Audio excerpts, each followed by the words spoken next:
दर्शकहरू नमस्कार। एबिसी वाचमा यहाँहरूलाई हार्दिक स्वागत छ। म अनन्त अनुराग। पछिल्लो केही हप्तादेखि मधेसको राजनीति निकै तरङ्गित बनिरहेको छ। सबैको ध्यान मधेसतिर केन्द्रित भएको छ। एकपछि अर्को गर्दै मधेसमा विषयवस्तुहरूले निकै चर्चा परिचर्चा पाइरहेका छन्। सीके राउतको लोकतान्त्रिक बाटोमा अवतरणदेखि लिएर पूर्व राजा ज्ञानेन्द्र शाहको मधेस भ्रमणसम्मको गतिविधिलाई निहाल्ने हो भने मधेस यति बेला पुनः चलायमान बनेको सजिलै अनुमान गर्न सकिन्छ। हिजोसम्म केन्द्रमा तातिएको राजनीति अचानक मधेस किन प्रवेश गर्यो, यसको पछिका विषयवस्तुहरू के हुन्, कार्पेटको तल के पाक्दैछन्, यी विषयवस्तुहरू गर्भमै छन्।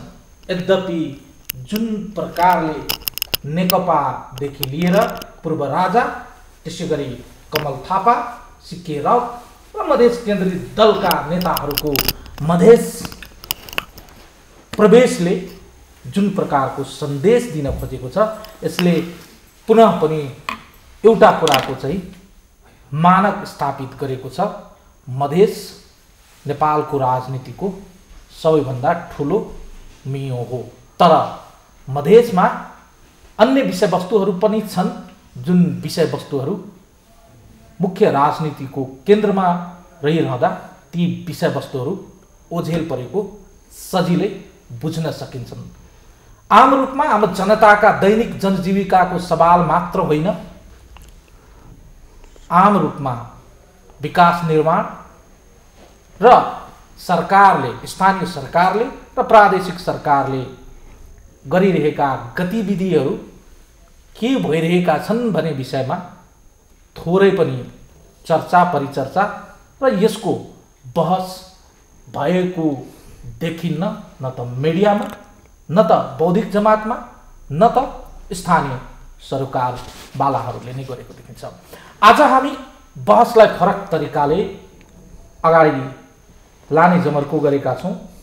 अब मधेसको राजनीति कता, किन तरङ्गित बन्दैछ, मधेस तरङ्गित गराइँदैछ वा आफै हुँदैछ, कसको इसारामा मधेस फेरि उथलपुथलको बाटोमा अगाडि बढेको हो कि, यी सवालहरूको हामी सिधा उत्तर खोज्नेछौँ।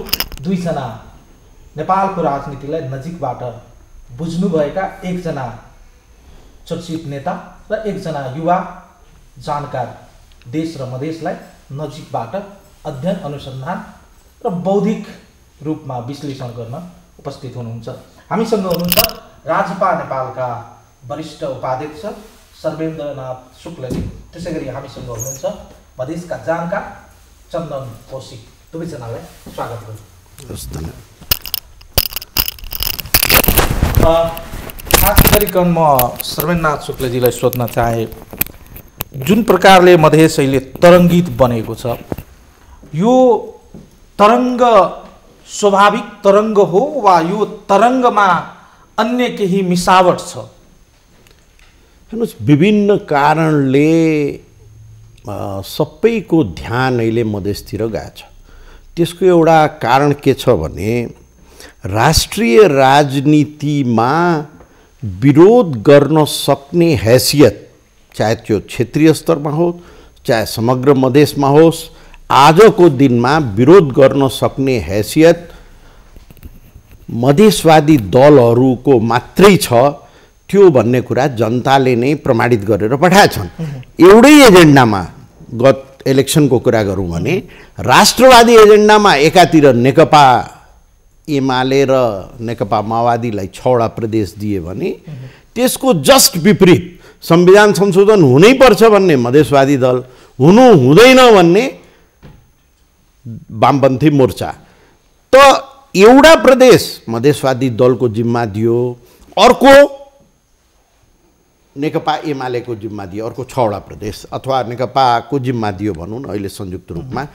त त्यो स्थितिमा राष्ट्रिय राजनीतिमा कहीँ न कहीँ गएर भिडन्त हुने सम्भावना त छ। अब यो दुर्भाग्यपूर्ण छ कि हामीमध्ये एउटा पार्टी सरकारमा गएछ, हामीले समर्थन दियौँ, ल ठिक छ 2/3 छ उनीहरूसँग संशोधन भइहाल्छ कि भनेर दियौँ। त्यो यत्रो दिन हेर्दै 1 वर्षसम्म हेर्दा पनि लगभग 8-10 महिना हेरेर त्यसमा एक पाइला पनि अगाडि नसरेपछि हामीले समर्थन फिर्ता लियौँ। अब विरोध गर्न सक्ने क्षमताको मैले कुरा गरेँ। अरू जस्तो नेपाली काङ्ग्रेसले अहिले विरोध गर्ने इच्छा शक्ति राखेको जस्तो देखिँदैन पार्टीभित्रको स्थितिले गर्दा। हामी कहाँ के भने पार्टीले निर्णय नगरेर मात्रै विरोध रोकिया छ। पार्टीले निर्णय गर्यो भने कुनै बेला पनि आन्दोलन हुन सक्छ र हामी त्यसको मलाई फेरि पनि सोध्न मन लाग्यो, त्यसपछि म चन्दनजीसँग जान्छु। हैन, यो निर्वाचन भएपछिको जुन मधेसको राजनीति थियो त्यसबाट चाहिँ हामी एक कदम अगाडि वा मधेसको राजनीति एक पाइला अगाडि सरेको हो, वा हिजो जुन स्थानमा थियो तपाईहरूको उपस्थितिको हिसाबले, तपाईहरूको चाहिँ त्यहाँ अवस्थाको हिसाबले वा तपाईहरूको मुद्दाको हिसाबले त्यो अगाडि बढेको अवस्था हो वा ज्यूका त्यो छ? हेर्नुहोस्, यो गेस्टिमेटको कुरा हुन्छ। किनभने कुनै कुराको पनि मेजरमेन्ट के हो त भने निर्वाचनको मेजरमेन्ट त निर्वाचनबाटै हुन्छ। अरू कुरा त जम्मै गेसवर्क हो। मैले गेस्टिमेट भने नि, एस्टिमेट गर्नलाई त तपाईँले डिटेल सर्वे गर्नु पर्यो। एक चक्कर घुमेर तपाईँले मधेसभरि घुमेर गाडी लिएर घुमेर त सडकमा चिया पसलमा भेटेका जतिसँग कुरा गर्नुहुन्छ। त्यसैले त्यसमा म अरू जस्तो यो गलत सन्देश गएछ, यो भएछ, ऊ भएछ भन्न चाहन्न। अब म मूल कुरो तपाईँको जुन मूल प्रश्न थियो, मधेसको राजनीति किन तरङ्गित भयो भनेर, एउटा त विरोध गर्ने ल्यान्ड जुन हो त्यो 2 नम्बर प्रदेश हो। त्यसैले सबै तपाईँले मधेस भने 2 नम्बर प्रदेशलाई सम्बोधित गर्नुभयो। म त्यहाँ अलि फरक मत राख्छु। मैले 1 देखि 7 सम्म सम्पूर्ण मधेस 22 जिल्लालाई, त्यो 19 जिल्ला 20 जिल्लालाई लिन्छु म, इन्क्लुडिङ के अरे मकवानपुर र चितवन, सुर्खेत त्यो समेत। तर त्यति मात्रै कुरा गर्ने हो भने 2 नम्बरको कुरा जुन छ त्यहाँ सबैले के देखिरहेछन् भने एकातिर त्यहाँ असन्तुष्टि छ अझ पनि जनतामा, संविधान संशोधन यो सरकारले गरेन र जुन किसिमले राष्ट्रिय राजनीतिमा यो सरकारले काम गरिरहेछ त्यसबाट पनि असन्तुष्टि छ। र त्यो असन्तुष्टि सबभन्दा बढी रिएक्ट कहाँ हुनसक्छ भने 2 नम्बरमा हुनसक्छ। त्यसैले सबैले कमल थापाजीको पनि दौडधुप त्यहीँ बढी, अर्को राप्रपाको दौडधुप पनि त्यहीँ बढी, राजाको दौडधुप पनि त्यहीँ बढी। अब काङ्ग्रेस र हामी 3टा त पहिल्यैदेखि त्यहाँ छौँ। माने हाम्रो मोर्चा, हामी र फोरमको संयुक्त रूपमा उपस्थिति, नेपाली काङ्ग्रेसको उपस्थिति र नेकपा एमाले र 3टाको त निर्वाचनदेखि नै उपस्थिति समग्र चलिरहेछ। अहिले आएर सबैले खास गरी 2टा इभेन्टपछि, विप्लवको राजनीति ब्यान भएपछि र सीके राउतद्वारा उहाँको जुन मूल विचार थियो त्यो स्वतन्त्र मधेस, जसले गर्दाखेरि उहाँका सर्टेन अनुयायीहरू उहाँको बुद्धिमत्ता र उहाँको विद्वत्ताले गर्दा उहाँहरूसँग थिए। तर धेरै जस्तो जुन जनसमर्थन थियो, त्यो जुन कुरा उहाँको आइडियोलोजी थियो, त्यो आइडियोलोजी पाइन्छ कि भन्ने लोभले, त्यो पाइन्छ कि भन्ने एउटा चाहिँ स्वप्नले, त्यो पाइन्छ कि भन्ने आवश्यकता र आकाङ्क्षाले धेरै भिड उहाँको पछाडि लागेको थियो। यो सत्य कुरा हो। त्यो भिड ब्यालेट बक्समा कसरी पुग्छ, के हुन्छ, त्यो फरक कुरा हो। तर त्यो भिड त उहाँसँग थियो। त्यो भिड के को थियो भने म फेरि दोहोऱ्याउन चाहन्छु, इन्सिस्ट गर्न चाहन्छु, त्यो उहाँको विद्वत्ता र बुद्धिमत्ताको बारेमा जानकारी नराख्ने गाउँका कमजोर, कहिले पनि उहाँलाई नदेख्या मान्छेहरू पनि ओहो यो मान्छे त लडिरहेछ यार, स्वतन्त्र मधेसको लागि लडिरहेछ भन्ने एउटा सहानुभूति राख्थे। भोलि त्यो सहानुभूति उहाँको समर्थनमा परिवर्तन हुन सक्ने सम्भावना थियो। तर अहिले त त्यो विचार उहाँले छोड्नुभयो। त्यसले पनि एउटा ठुलो शून्यता त्यहाँ क्रिएट गरेको छ। म यसमा कुनै हिचकिचाउने कुरा छैन। त अब मधेसको भोट 3 थरीको हातमा थियो। एउटा चाहिँ काङ्ग्रेस एमालेलाई संयुक्त रूपमा हेरौँ, एउटा हाम्रो मधेसवादी दल जुन जोइन्टली लड्यौँ हामीसँग थियो, र बाँकीको भाग सीके राउतको समर्थन भएर कोही बहिष्कार गर्यो, कोही काङ्ग्रेसमा एमालेमा भोट दियो, त्यहाँ हुँदाहुँदै पनि कोही हामीलाई भोट दिया होला, त्यसरी थियो। त अब आउने दिनमा ती व्यक्तिहरू त आफ्नो पोजिसन क्लियर गर्नु पर्यो। त्यो भ्याकुम भोट खाली ग्राहक देखेर पनि यी धेरै मान्छेहरू अहिले दौडिरहेछन्। हेर्नुहोस्, एक त त्यो प्रतिक्रिया गर्न सक्ने, लड्न सक्ने ल्यान्ड भयो, त्यसले गर्दाखेरि दौडिरहेछन्। त्यो भूमि त्यस्तो छ, सबैजना यहाँ यसलाई लियो भने त, किनभने नेपालमा जुनसुकै परिवर्तन भएको छ, तपाईँ हेर्नुहोस् यसको प्रारम्भ चाहे त्यो 46 सालको होस्, चाहे त्यो 64 को होस्, त्यसको प्रारम्भ चाहिँ जनकपुरबाट भएको छ। पछि काठमाडौँले त्यसको श्रेय लियो, त्यसको प्रतिफल लियो र त्यहाँको मान्छेलाई बिर्स्यो, त्यो फरक कुरा हो र त्यसैले त्यो नयाँ सङ्घर्ष जन्मायो। त आज पनि ती मान्छेहरूले सोच्दैछन् कि त्यहाँ गएर त्यो जमिनलाई हामीले आफ्नो झन्डा गाड्न सफल भयौँ भने भोलिका दिनमा यदि कथं कदाचित केही हुने हो भने हाम्रो शेर रहन्छ, त्यहाँबाट हामीले समर्थन पायौँ भने हामी बलियो हुन्छौँ भन्ने छ भने अर्कोतिर हामी सङ्घर्षरत छौँ। जुन तपाईँको प्रश्न, राइट, म यहाँसँग आएँ, म अर्को प्रश्न लिएर तपाईँसँग आउँछु, तपाईँकै विषयवस्तु लिएर चन्दनजीसँग। चन्दनजी, जुन पछिल्लो केही हप्तादेखि मधेसको राजनीतिमा तरङ्ग देखिएको छ, यो तरङ्गहरू, यो परिवर्तनहरू र यो परिदृश्यहरू देश र मधेसको हितमा छ वा यो तरङ्गहरूले चाहिँ फरक किसिमको छाल ल्याउने प्रयास गरिँदैछ र त्यसको छालभित्र छिरेर केही मान्छेहरू रोटी सेक्ने प्रयास गर्दैछ? यसलाई दुई तीनवटा कोणबाट मैले देखेको नजिकबाट मधेसलाई व्याख्या गर्ने प्रयास गर्छु। पहिलो कुरा, अनन्त सर, मधेसको भूमि नै तरल छ, त्यहाँको राजनीति पनि तरल छ। त्यो भूमि र राजनीति नै तरल भएको ठाउँमा त्यहाँ तरङ्ग चाँडै पैदा हुन्छ भन्ने सामान्य बुझाइ राष्ट्रिय राजनीति गर्ने केन्द्रमा बसेका राजनीतिज्ञहरूलाई राम्रोसँग अवगत छ। त्यो तरलताको अवस्थालाई बुझेर अघि जसरी आदरणीय नेता सर्वेन्द्रनाथ शुक्लाज्यूले भन्दै हुनुहुन्थ्यो, त्यो मधेस भूमिको खास गरी जनकपुरमा जे पोजिसन छ, पोलिटिकल पोजिसनहरू उसले बनाइराखेका छ विगतमा, हिस्ट्रीमा, त्यो पोजिसनहरूलाई पनि बुझेर त्यो थलोमा बढीभन्दा बढी प्रयासहरू, त्यहाँ तरलता सिर्जना गर्ने प्रयासहरू हुने गर्छ।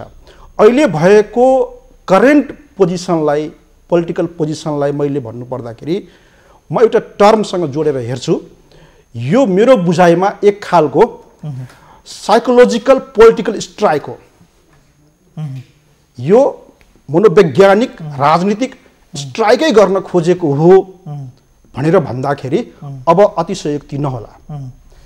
यो प्रयास त भएको छ, यो प्रयासको पाटोले राजनीतिलाई कहाँ लान्छ यसको बारेमा राष्ट्रिय राजनीतिमा लाइमलाइट पोजिसनमा रहनुभएका राजनीतिज्ञहरू पनि पूर्णतया अनभिज्ञ हुनुहुन्छ, म दावाका साथ भन्छु, र मधेस केन्द्रित राजनीति गर्ने आदरणीय राजनीतिज्ञहरू पनि यसको बारेमा अनभिज्ञता नै एकदमै ठिक ठाउँमा तपाईँले भने जस्तै मनोवैज्ञानिक राजनीतिक स्ट्राइक हो भने स्ट्राइक गर्ने मान्छेलाई त पक्कै पनि चाहिँ कहाँ जानुपर्ने हो, अवतरण कहाँ गर्नुपर्ने हो र कहाँ लान्छु भन्ने कुरा त ज्ञात छ। तपाईँले भने जस्तै राष्ट्रिय राजनीतिका खेलाडीहरूलाई पनि थाहा छैन, मधेस केन्द्रित दलका खेलाडीहरूलाई पनि थाहा छैन यो स्ट्राइकको पछिको चाहिँ परिदृश्य के हो र स्ट्राइक किन गरियो भन्ने कुरामा। यो त फेरि खतराको विषय हो। सामान्य रूपमा भन्नुपर्दाखेरि जुन अभ्यास अहिले भएको छ त्यसले एउटा पोलिटिकल मैले सच्याउँछु फेरि पनि, साइकोलोजिकल पोलिटिकल स्ट्राइक जुन गरिएको छ त्यसले सामान्य माइल्ड स्ट्रक चाहिँ हानेको छ, सामान्य आघात पुर्याउने प्रयास भएको छ। त्यो माइल्ड स्ट्रकले मधेसमा कस्ता खालका, तपाईँले अघि प्रयोग गरेको शब्द म सापट्टि लिन्छु, कस्ता खालका तरङ्गहरू ल्याउँछन् त्यसको एक खालको ट्रायल भइरहेको छ। त्यो तरङ्ग भइरहेको तरङ्गहरूबाट कहीँ न कहीँ केही बेनिफिट लिन सकिन्छ र त्यहाँ एउटा नयाँ माहौल क्रिएट गरिसकेर नयाँ राजनीतिक दिशाहरू तय गर्न सकिन्छ भन्ने प्रयास मलाई लाग्छ होला राष्ट्रिय राजनीतिमा बसिरहेका आदरणीय व्यक्तित्वहरूको। तर जति सजिलो उहाँहरूले यो माइल्ड स्ट्रक हान्नुभयो त्यो स्ट्रकको रिजल्ट पोजिटिभ नै आउँछ भन्ने अहिलेको परिदृश्यहरूले देखा परिरहेको छैन। अब यो हेर्दै जाउँ अनन्तजी, तपाईँले फेरि पनि एउटा शब्द प्रयोग गरे है। अब मनोवैज्ञानिक राजनीतिक स्ट्राइकको कुरा गरिरहँदा यो मनोवैज्ञानिक राजनीतिक स्ट्राइक यस्तो परिदृश्यमा भएको हो जति बेला मधेस केन्द्रित दलहरू आफूलाई बलियो छु भनेर चाहिँ अर्धनिद्रामा रहेको बेला थाहै नपाइकन भएको हो वा थोरै भए पनि ज्ञात थियो यस्तो हुन सक्छ भनेको ज्ञानुभूति थियो। यस्तो छ, पोलिटिक्समा दुईटा पक्ष हुन्छ यस्तो स्ट्राइकहरू हान्नलाई। एउटा स्ट्राइकर यदि रेडी पोजिसनमा छ भने प्लेयर्सहरू स्ट्राइक हान्नलाई तयार हुन्छ। स्ट्राइकर तयार थियो, प्लेयरको आफ्नो पोजिसन उसले लिइसकेको छ अहिलेको राष्ट्रिय राजनीतिको पोजिसनमा, प्लेयरले त्यो स्ट्राइक हान्यो, त्यसको आएको स्ट्रोकबाट अब कस्तो किसिमको असरहरू पर्ने यो अब तत्कालै भन्न सक्ने अवस्था छैन।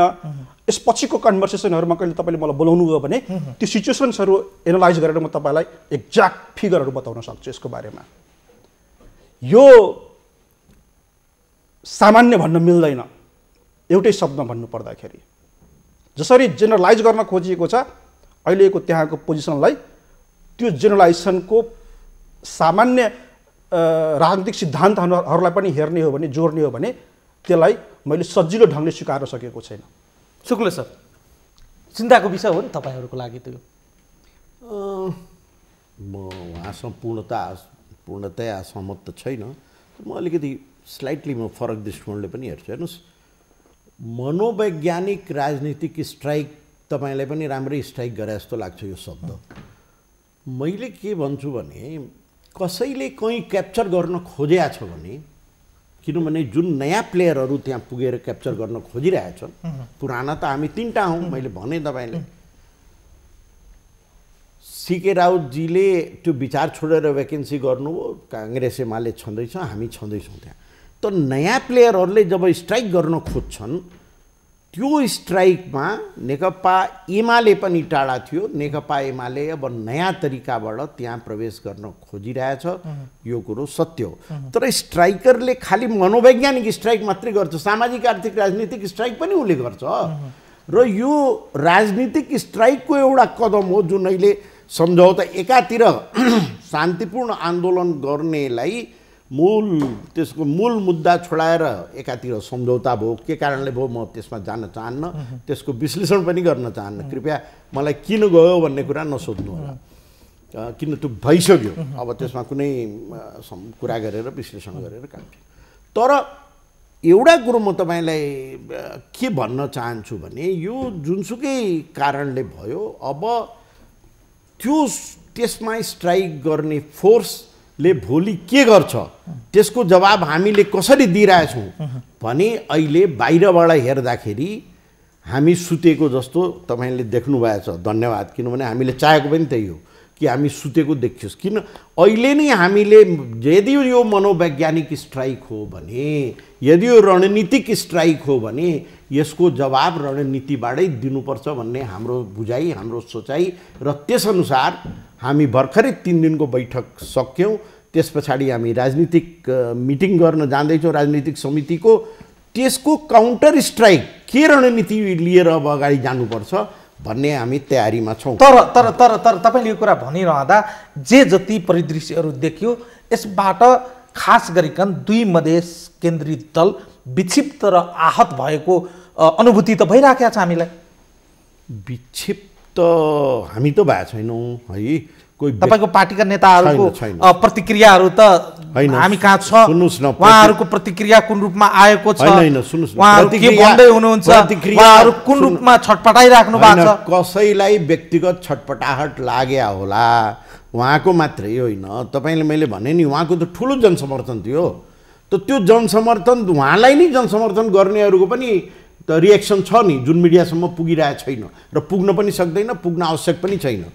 तर कोही नेताले गरे होला। मैले त त्यसलाई के देखिरहेको छु भने मैले जुन किसिमले तपाईँलाई प्रस्तुत गरेँ, मेरो यो दृष्टिकोण हो कि त्यहाँ भ्याकुम छ, त्यो भ्याकुम कभर गर्न हामी पनि मेहनत गर्नुपर्छ। चाहे उहाँहरूको कन्फिडेन्समा होस्, चाहे उहाँहरूसँग अलग बसेर होस्, हामीले त्यसलाई त्यो भ्याकुमलाई क्याप्चर गरेर कमसेकम त्यो नेकपा र काङ्ग्रेसतिर नजाओस् भन्ने कुरामा हामी सचेत हुनुपर्छ भन्ने मेरो दृष्टिकोण हो। तपाईँहरूलाई खास गरिकन राजपा को एङ्गलबाट हेर्दाखेरि फोरमको अहिले कुरा नगरौँ, तपाईँ औपचारिक रूपमै राजपाको पदाधिकारी हुनुहुन्छ, त्यही भएर राजपाकै कुरा गरौँ। राजपालाई चिन्ता सिके राउत अवतरण गरेका हो कि अन्य प्लेयरहरू छिरेर बढी भएको हो? होइन, सिके राउत अवतरण गर्या भने तपाईँले सुरक्षित अवतरणलाई अवतरण भनिन्छ।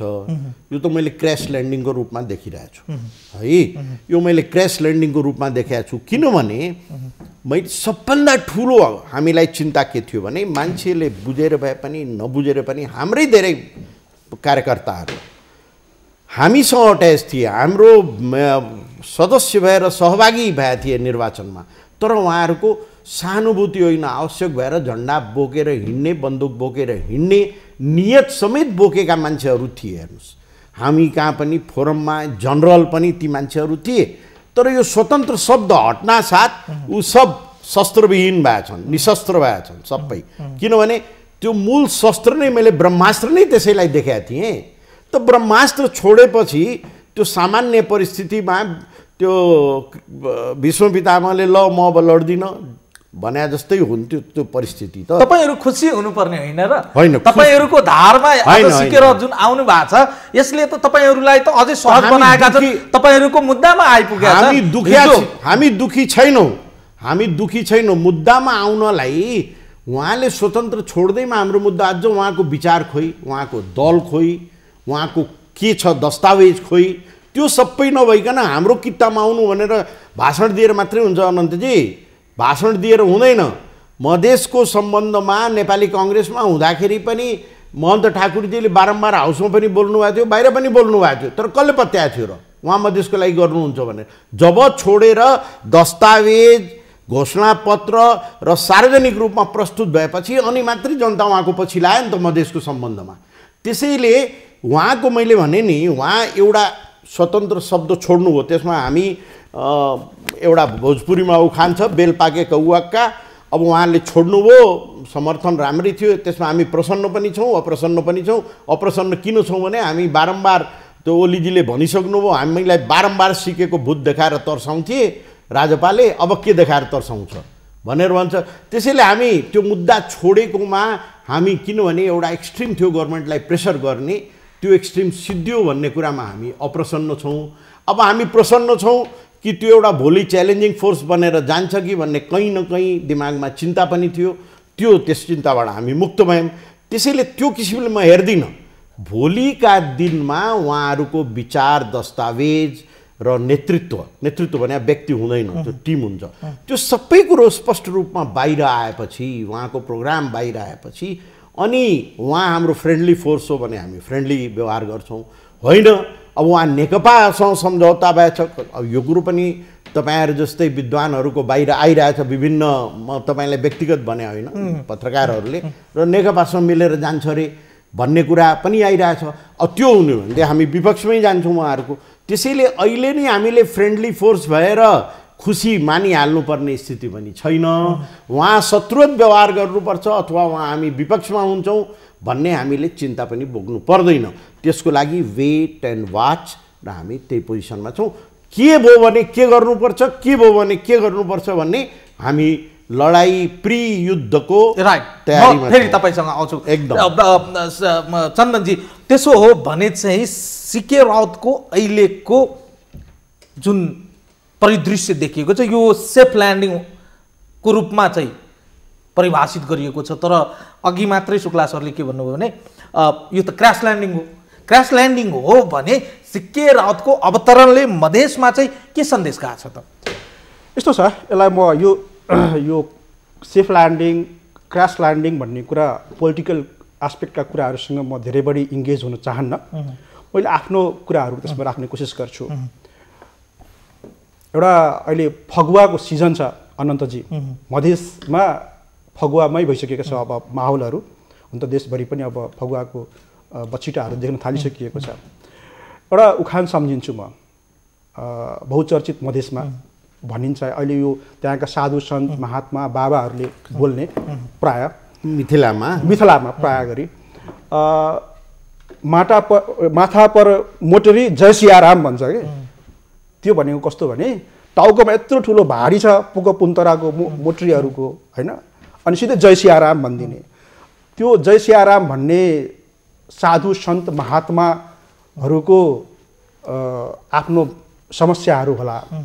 सिके राउतको बारेमा मैले भन्नुपर्दाखेरि उहाँको अहिलेको अवस्था त्यस्तै छ, माथा पर मोटरी छ अनि जय सियाराम भनिदिनु भएको छ। त्यो जय सियाराम भन्नलाई त्यहाँ मधेस छिरेको हो भने यो फगुवाको रङ खेलाइ राम्रो हुन्छ, त्यसले धेरै रङहरूको चित्रण गर्न सक्छ।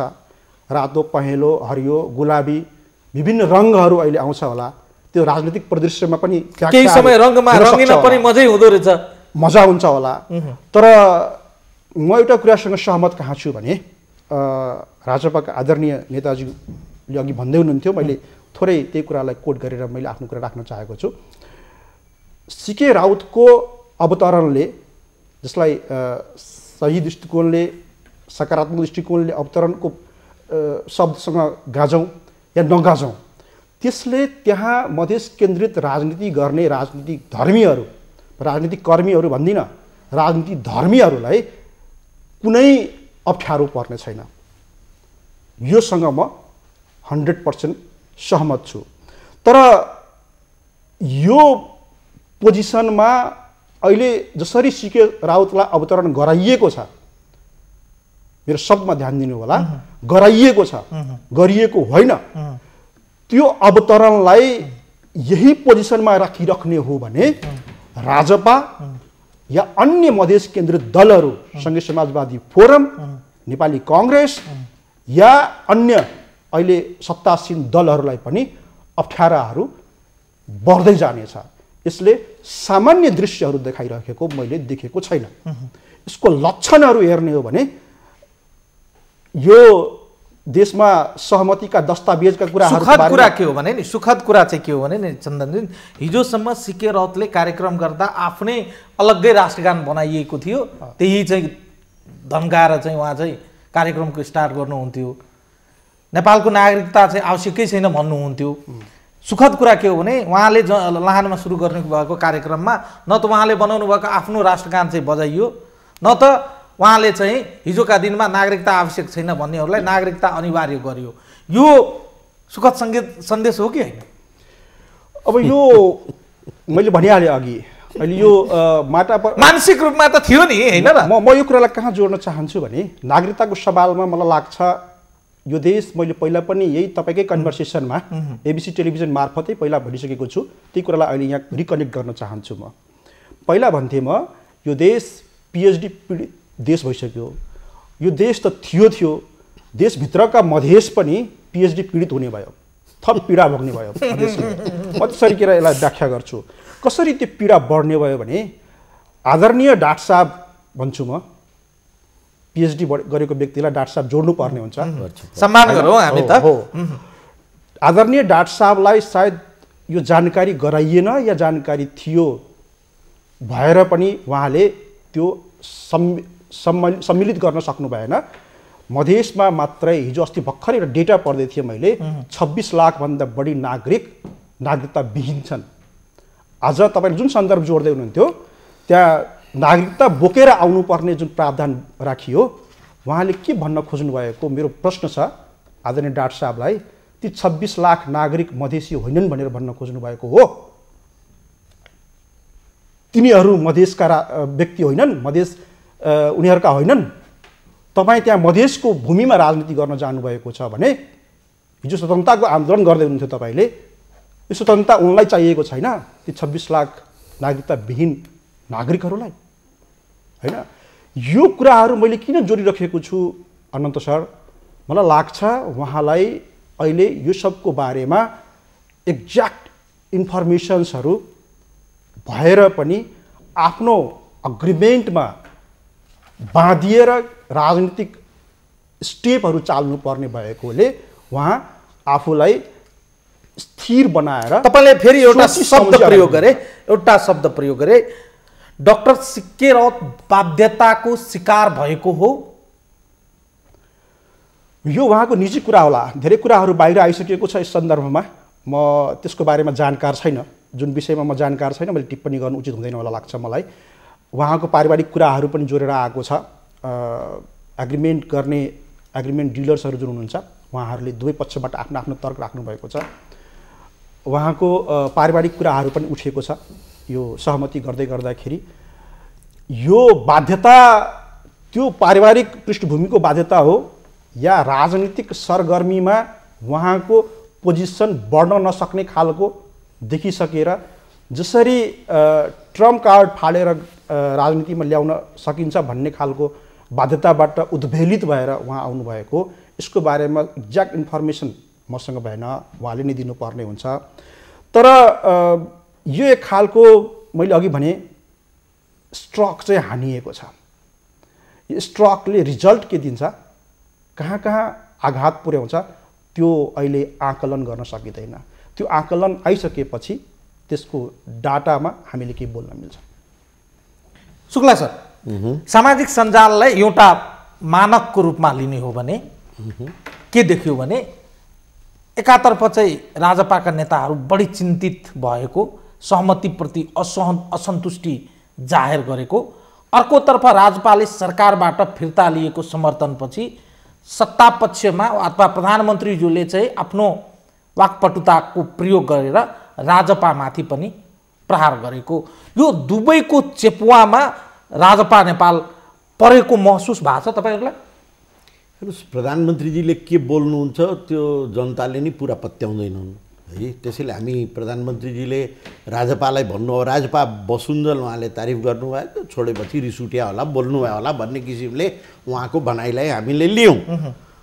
त्योभन्दा नि गम्भीर चिन्ताको विषय छ। हेर्नुहोस्, त्यो चिन्ताको विषय के छ भने अहिले भर्खर कौशिकजीले जुन भन्नुभयो कि गराइएको छ र ठुकुवा भन्नुभयो उहाँले, इफ एन्ड बटमा हुनुहुन्न, उहाँ गेस्टिमेटमा हुनुहुन्न, एस्टिमेटमा हुनुहुन्न, उहाँले पोजिटिभ त्यो भन्नुभयो र उहाँ चाहिँ अब एक्टिभ मान्छे हो, त्यसैले उहाँले त्यसै हावादारी कुरो त गरे होइन।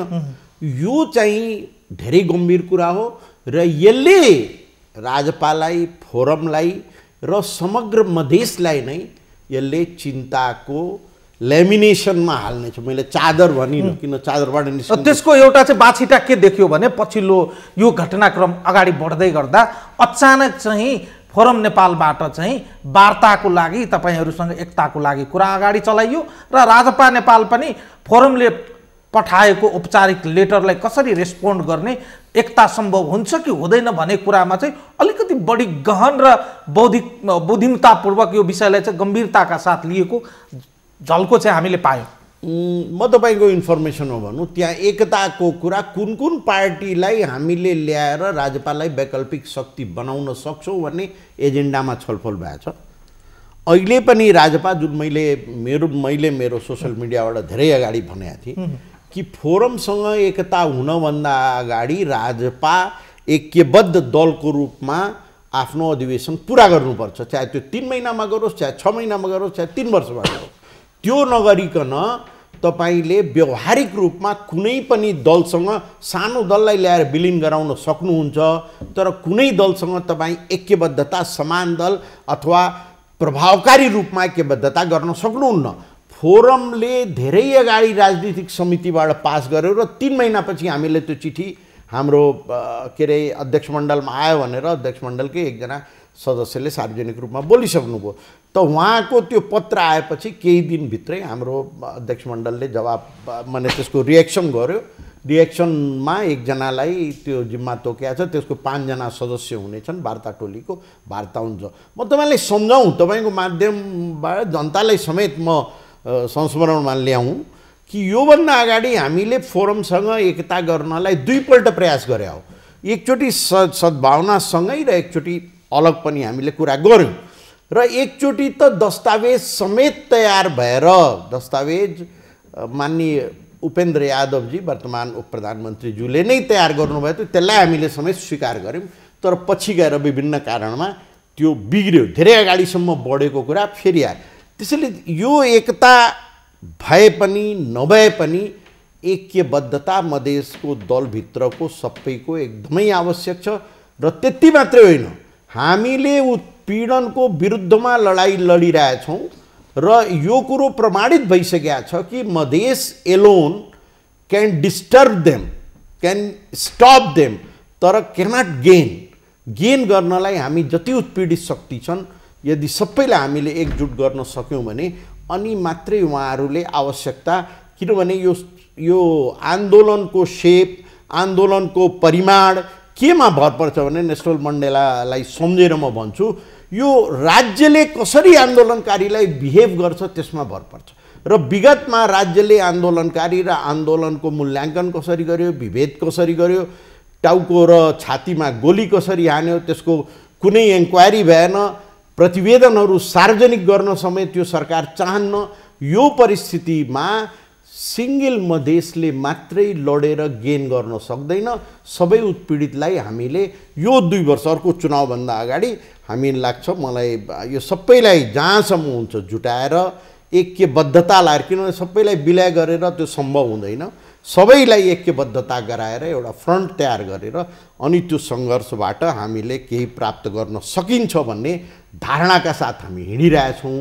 भोलि अब स्पष्ट भन्दाखेरि तपाईँको अगाडि हाम्रो कौशिकजी पनि हुनुहुन्छ, उहाँ पनि विद्वान मान्छे, म के भन्न चाहन्छु भने भोलि यदि उहाँहरू गराइएको छ भन्ने कुरा हो भने त जोसो सम्झौता भयो होला, उसैको प्रेसरमा भयो होला, अथवा अरू कसले गराएछ त्यो गराइने मान्छेले उहाँलाई कहाँ प्लेस गर्छ।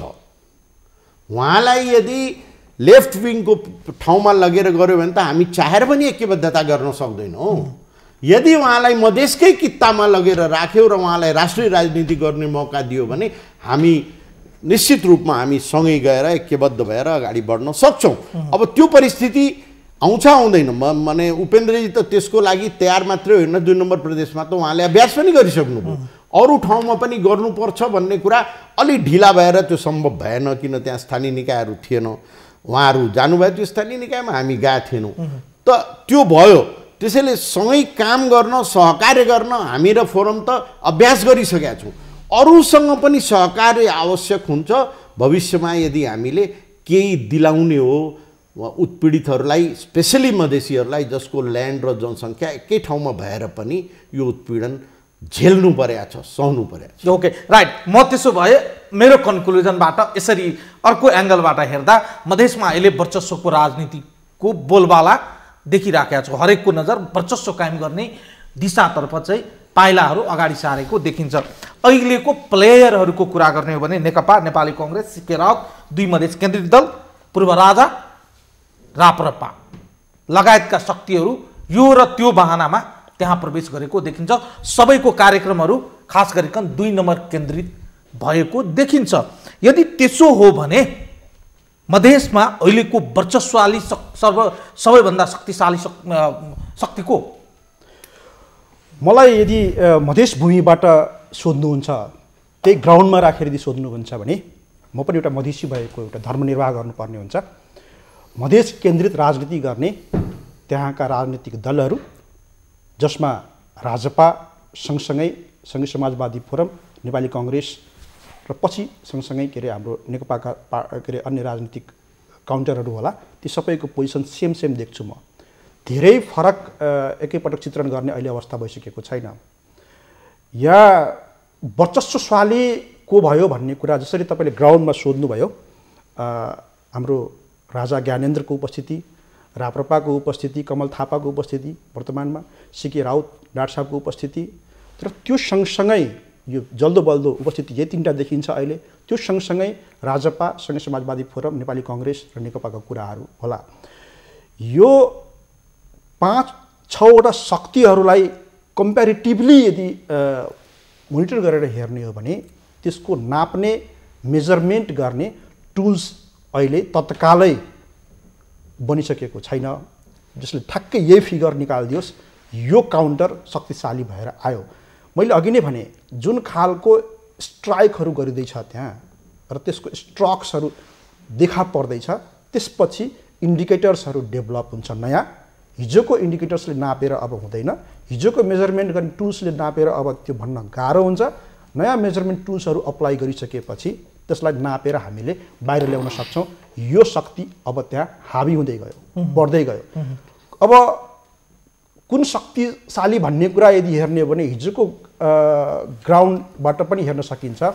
हिजो जसरी एउटा एक खालको अलगाववादको अवधारणा लिएर आफूलाई अग्रशक्तिमा राख्ने मधेसको मुभमेन्टलाई, मधेसको सेन्टिमेन्टलाई, मधेसको इमोसन्सहरूलाई आफूसँग अट्र्याक्ट गर्न सक्ने पावर डाक्टर सीके राउतसँग थियो।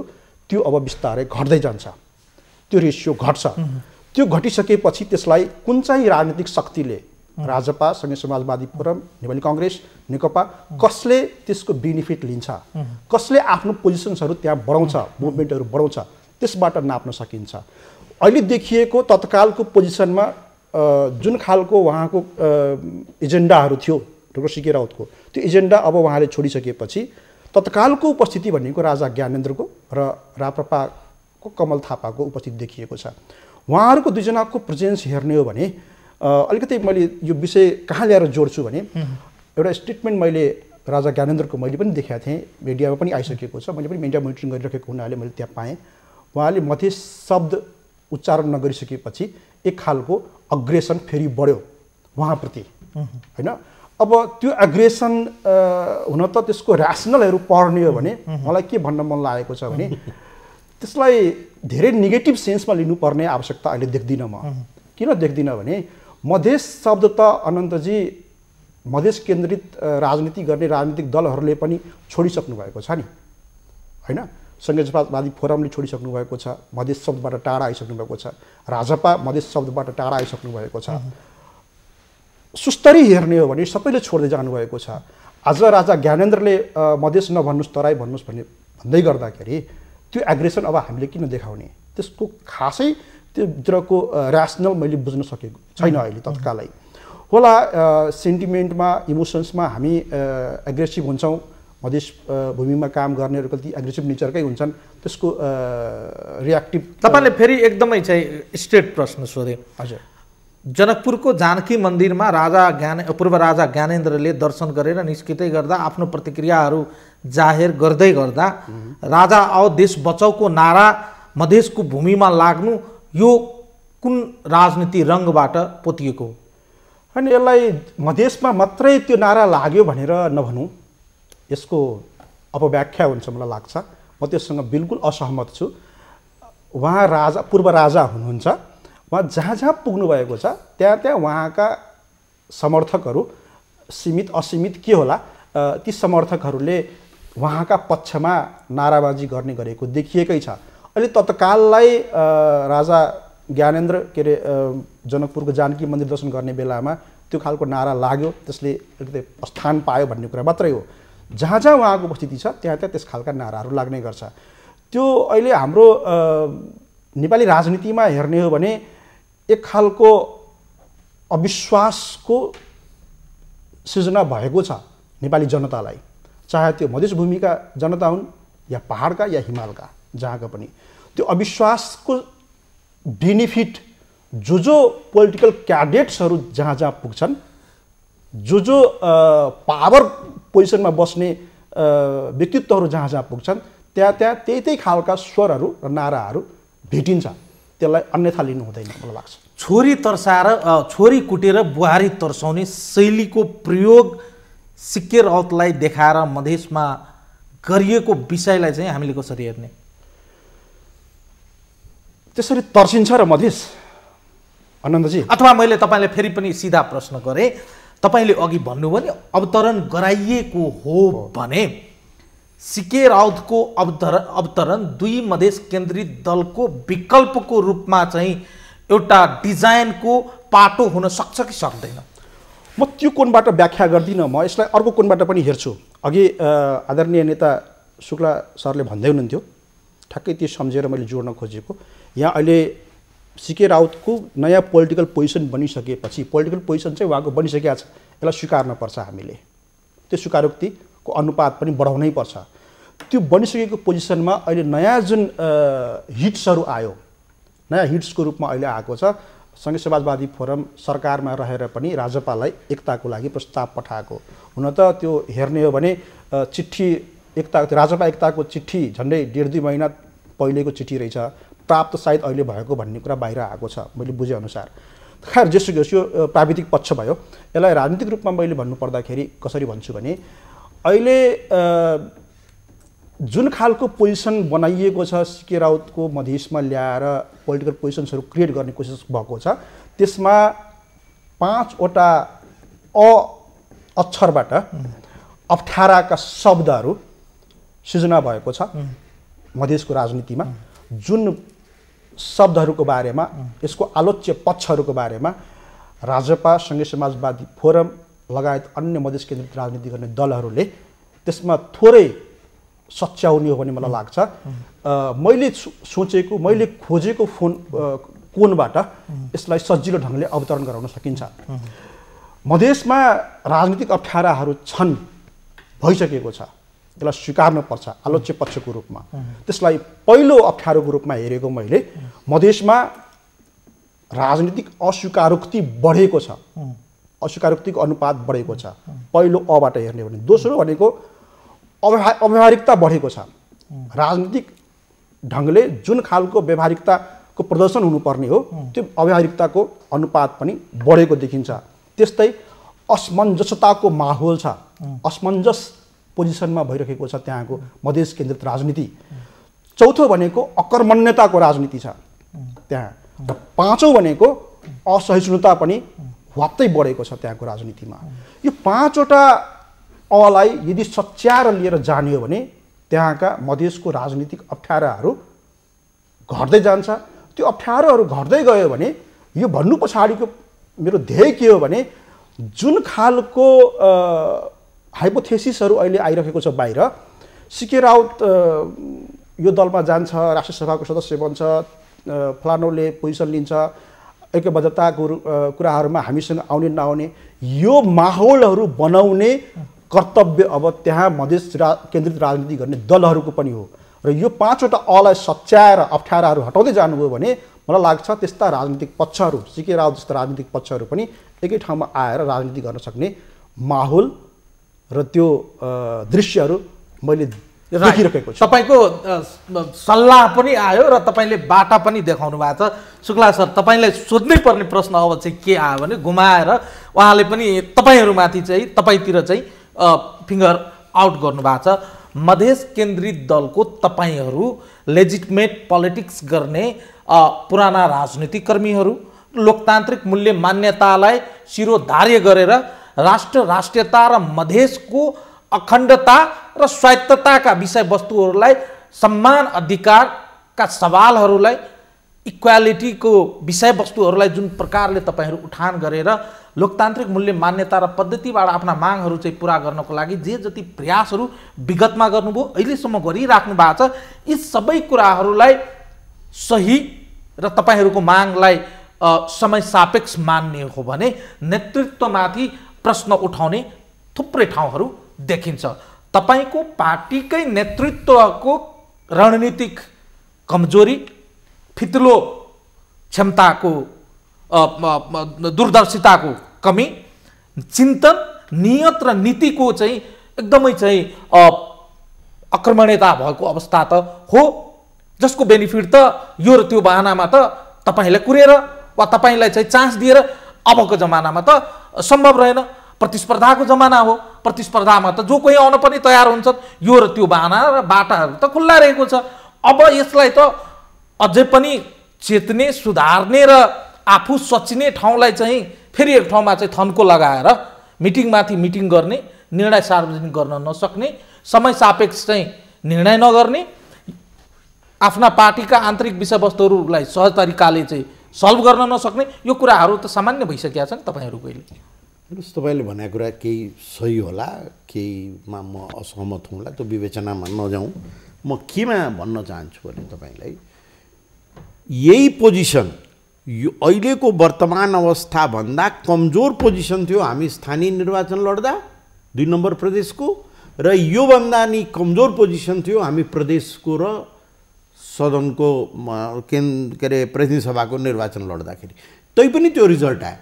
त्योभन्दा हामी साङ्गठनिक रूपमा निश्चित रूपमा एक कदम अगाडि बढेका छौँ। केही त स्थानीय निर्वाचनले बनाइदिया छ, केही त्यस पछाडि पनि हामीले साङ्गठनिक रूपमा विभिन्न जिल्ला अध्यक्ष मण्डल र यो अध्यक्ष मण्डलको भ्रमण र त्यसपछि ठाउँ ठाउँ क्षेत्रमा घुमेर पनि भएको छ। त्यसैले त्योभन्दा साङ्गठनिक स्थिति कमजोर छ। यद्यपि म तपाईँसँग कहाँ सहमत छु भने नियत त म ठाडै भन्दिनँ, तर नीतिगत कमजोरी र विभिन्न कुरा निर्णय लिने क्षमताको कमजोरी बारम्बार देखिरहेछ र त्यसको मूल कारण म योभन्दा अगाडिको कार्यक्रममा पनि म तपाईँलाई भनेको थिएँ, मान्छेको दुईटा हात, दुईटा खुट्टा, दुईटा आँखा, दुईटा कान हुन्छ, तर दिमाग एउटै हुन्छ। हामी 6वटा दिमागबाट हिँडिरहेछौँ। यो जबसम्म यसको समाधान हुँदैन, अर्थात् जबसम्म अधिवेशनले एउटा दिमाग बनाउँदैन, तबसम्म हामी यस्तो कुरामा उल्झिरहन्छौँ।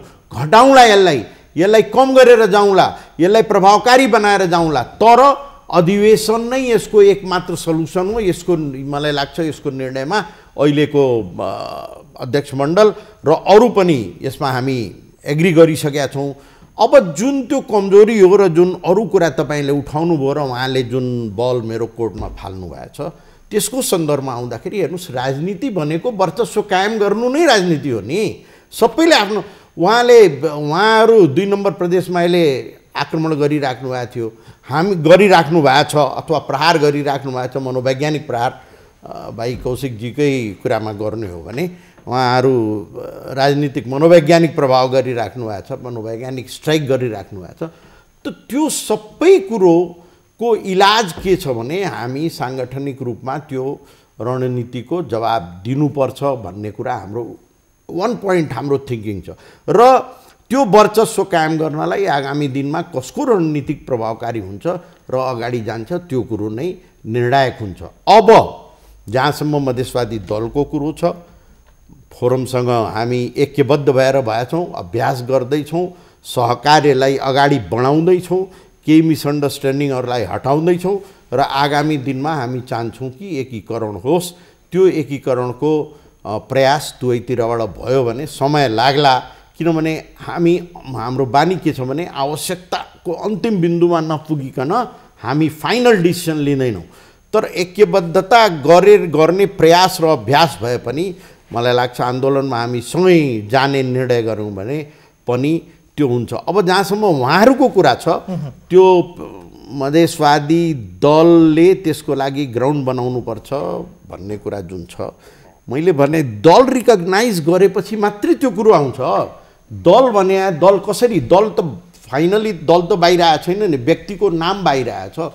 त्यो दलको राजनीतिक दस्तावेज बाहिर आएको छैन। कमसेकम तपाईँ त पुरानो राजनीतिज्ञ हुनुहुन्छ। आम रूपमा एकछिनको लागि मानौ फर इक्जाम्पल सिके राउत मात्रै एकजना डाक्टर सिके राउतलाई हामीले हेर्ने हो भने पछिल्लो केही वर्षदेखि सिके राउत एउटा शक्तिको रूपमा त देखिएको छ।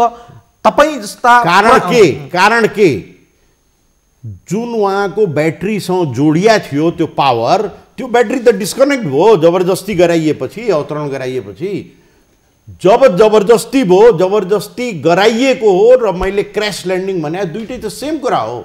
अवतरण गराउनु नै क्र्यास ल्यान्डिङ हो, फोममा ल्यान्ड गराउँछ। त्यो जबरजस्ती जब गराइया छ भने त्यो मूल पावर जसको पछाडि जनता आँखा चिम्लेर दौडिया थिए, त्यो मूल पावर ब्याट्री त छुट्यो। अनि अब त्यो व्यक्ति त शक्ति होइन, व्यक्तिको पछाडि मान्छे व्यक्तित्वले गर्दा लाग्छन्, त्यो लागिरह्यो होलान्। तर ठुलो जनता त त्यो ब्याट्रीको शक्ति पछाडि लागेका थिए, स्वतन्त्र मधेस शब्दको पछाडि लागेका थिए। त्यो अहिले छैन।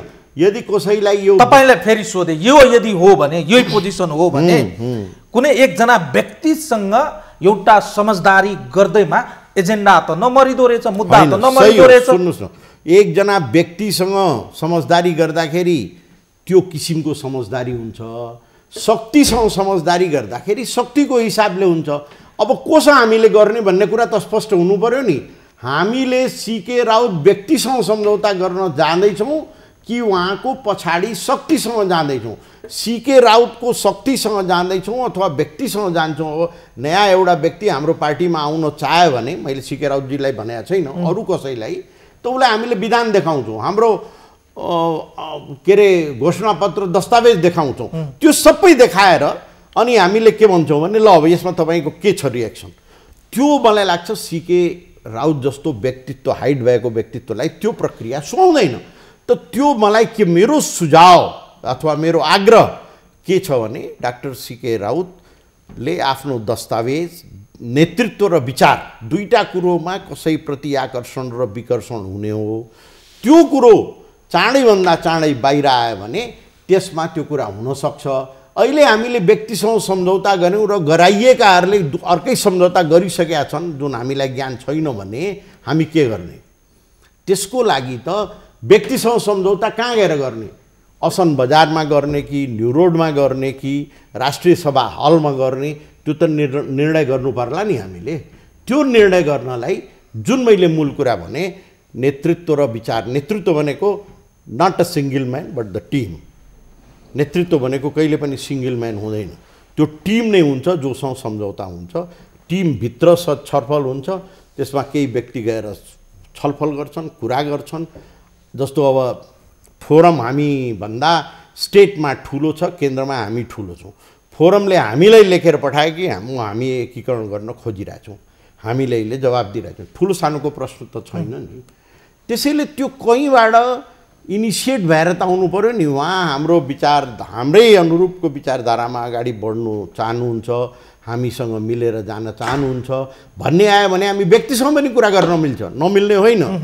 किनभने हाम्रो टिम जुन राजेन्द्रजीको नेतृत्वमा बनाएको छ त्यो टिमले त व्यक्ति र समूह र दल सबैसँग कुरा गर्नलाई उसलाई म्यान्डेट दिएको छ।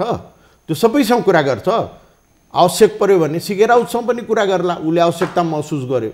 तर त्यसको लागि उसले आवश्यकता महसुस गर्नु पर्यो वा राजपालले पनि त्यसको आवश्यकता महसुस गर्ने ठाउँ रहन्छ कि रहन्न? एकदम रहन्छ।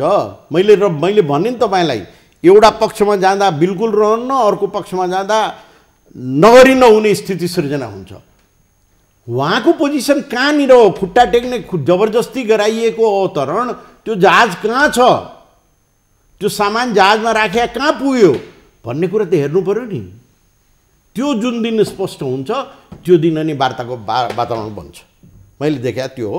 हामीलाई न कुनै पूर्वाग्रह छ, न चाहिँ एकदम अतिवादी प्रेम पनि छैन। यो प्रश्न मेरो हाम्रो कुनै पूर्वाग्रह छैन। यो क्वेशन होला तर सोध्नै पर्ने भयो मैले। भन्नुस्, तपाईहरूको नजरबाट हेर्दा तपाईहरू त निकै गहन रूपमा पुरानो राजनीति गर्नुभएको छ। नेपालको परिवर्तनको कालखण्डलाई एकदमै एक्सट्रिम पोलिटिक्सलाई पनि देख्नु भएको छ, एकदमै लोयल पोलिटिक्स पनि देख्नु भएको छ र एकदमै चाहिँ लोकतान्त्रिक पद्धतिको उच्चतम एक्सर्साइज पनि गर्नु भएको छ। तपाईहरूको नजरबाट हेर्दा चाहिँ सीके राउत तपाईहरूको मित्र शत्रु बन्न सक्ने सम्भावना वा तपाईहरूको के भन्ने, यसलाई तपाईँहरूसँग अलिक दूरी राख्न सक्ने शत्रुको, प्रधान शत्रुको रूपमा नभनौँ, विपक्ष भनौँ। यो शत्रु शब्द डेमोक्रेसीमा प्रयोग हुँदैन। तपाईँलाई कहीँ कन्फ्युजन लाग्छ र तपाईँमा त जनतालाई थप कन्फ्युजन होला। म 47 सालमा राजनीतिमा प्रवेश गरेँ। त्यसको अगाडि म विशुद्ध पेसागत इन्जिनियर थिएँ, मेकानिकल इन्जिनियर थिएँ। म पहिला गभर्मेन्ट सर्भिस गर्थेँ, त्यसपछि एउटा निजी उसमा काम गर्थेँ। म आफ्नो जिम्मेवारी साथ, इमान्दारी साथ गरिरहेको मान्छे। 47 पछि मैले महसुस गरेँ कि यो देशको राजनीतिमा अब सबै काम छोडेर लाग्नुपर्छ र म लागेँ। आर्थिक हिसाबले भन्दा पनि सामाजिक हिसाबले म लागेँ। समाजसेवाको विभिन्न मोडलमा म काम गरिरहेँ।